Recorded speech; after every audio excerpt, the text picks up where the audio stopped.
Hi, and this is Ronald Corpus Official and welcome to my vlog. And for this content, for this video, ating pag-uusapan ang isa sa mga fundamental need ng isang tao.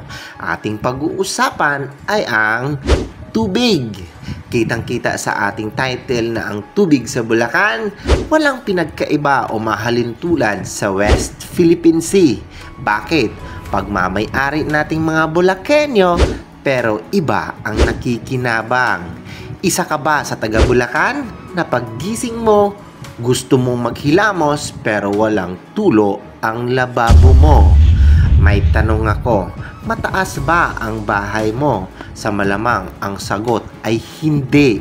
Pero bakit walang tulo? Nag-aabang ka pa kung kailan darating ang madaling araw para lang makapag-ipon ng tubig, makapaglaba, imbes na itulog mo na. Pero bakit ang mga taga Manila ang tataas ng building nila, 20 stories, 30 stories, etc. Pero ang lakas ng tubig nila kahit nasa rooftop ka pa. Lagi nating tinatanong, bakit? Why? Tayo na taga Bulacan, walang tubig.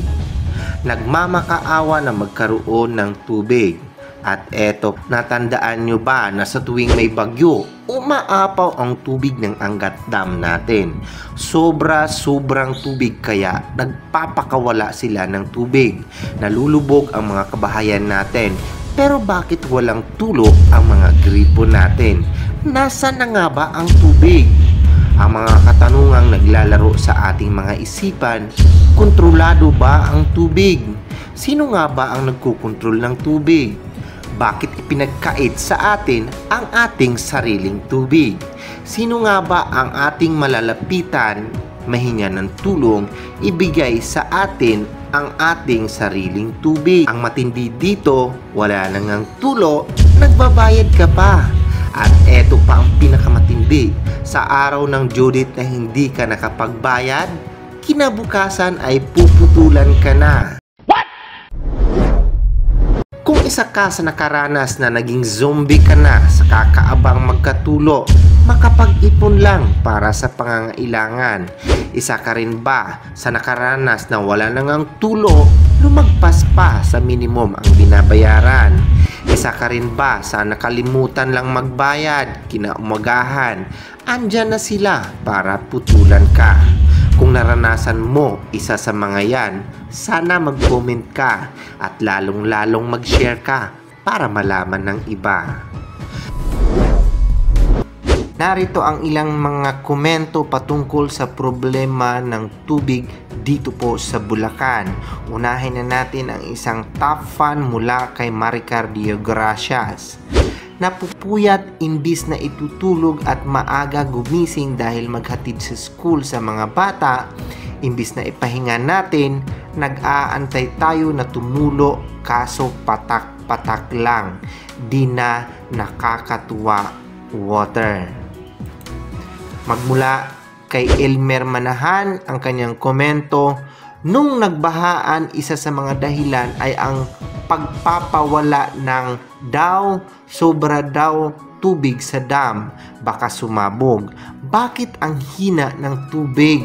Water isabi nga ng dam, sobra tubig. Laking perwisyo ng water.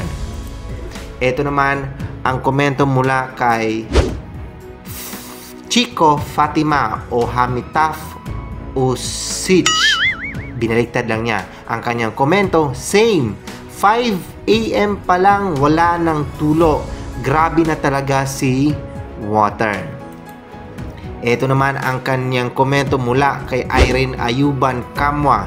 Hirap nga mga gripo ko hindi na nasayadan ng tubig.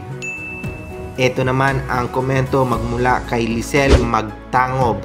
Haha, kami 4 months nang walang tulo ang gripo namin. Kung saan-saan lang nakikiigib. Araw-araw puyat. Oh my God!